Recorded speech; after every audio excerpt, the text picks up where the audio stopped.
Helo I chi, yn y fideo yma fe fyddwch chi'n dysgu fel I anfon negeseuon at ddisgyblion yn unigol yn ogystal â gosod gwaith cartref ag ati drwy edmodo.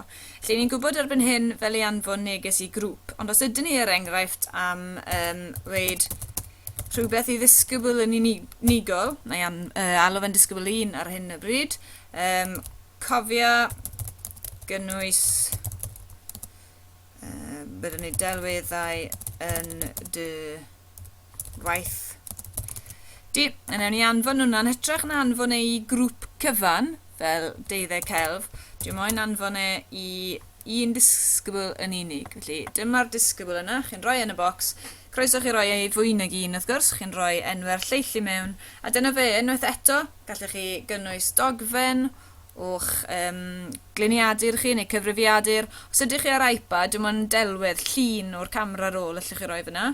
Chi'n gallu rhoi dolen mewn unrhyw wefan neu beth bynnag I fideo neu unrhyw o'ch llyfrgell. A mae un peth arall gallwch chi wneud sef gwneud schedule message. Yn ytrach na hala fe yn syth nawr, gallwch chi glicio ar hwnna a anfon falle fori neu amser penodol yn hytrach na anfon e'n syth. Chi'n clicio ar send a dyna hwnna'n mynd wedyn i'r disgybl yna ac yn glanio yn mewn blwch person yna.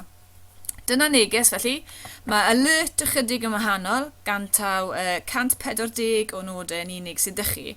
Felly os yw rhywbeth yn bwysig fel eich bod chi'n newid ystafell, unrhyw beth fel yna, jyst gwnewch union yr un peth. Wedyn, rhywbeth defnyddiol iawn yn fy marn I, gosod gwaith cartre drwy edmodo.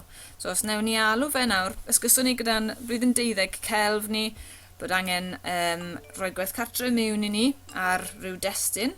Newn ni roi mewn treithawd hir. Fan hyn wedyn byddwch chi'n disgrifio eich aseiniad chi. Mae'n anfon I 12 celf. Gallen ni wedyn atodi ffeil, eto felly disgrifiad o'r treithawd, neu cyflwyniad PowerPoint o'r wers, beth bynnag. Ffoto o'r bwrdd gwyn, dyn ni'n anaml nawr o'r iPad. Eto wedyn, croeso chi roi dolen mewn, beth bynnag yw opsiynau fan hyn. Ac yn bwysig iawn iawn, mi eisiau chi roi mewn y dyddiad cau. Felly roi mewn fori, fan hyn, a clicio anfon. Fe fydd hwnna nawr yn mynd yn syth i'r grŵp yna. Yna I ddangos I chi wedyn fel mae'n edrych ar sgrin y disgybl.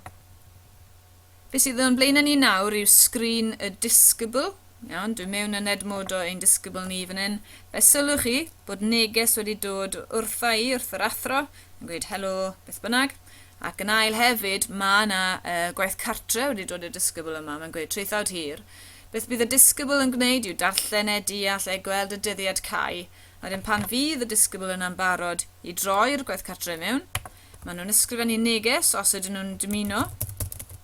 Maen nhw wedyn, mae croeso I nhw I glicio'r un o'r ein, a dwi'n gweld hwn yn eitha defnyddiol, os mae'n rhoi syniad I fi o'r anawsterau felly gawso nhw, unrhyw sylwadau neu beth bynnag, a wedyn maen nhw'n troi mewn, lle maen nhw wedyn yn clicio ar ffeil, maen nhw'n lanlwytho'r ffeil, os taw treithawd yw'n dogfen Word neu beth bynnag fyna, a wedyn yn rhoi Iawn, a wedyn dyna fe, maen nhw'n clicio turn in, a mae fe'n mynd nôl i'r athro.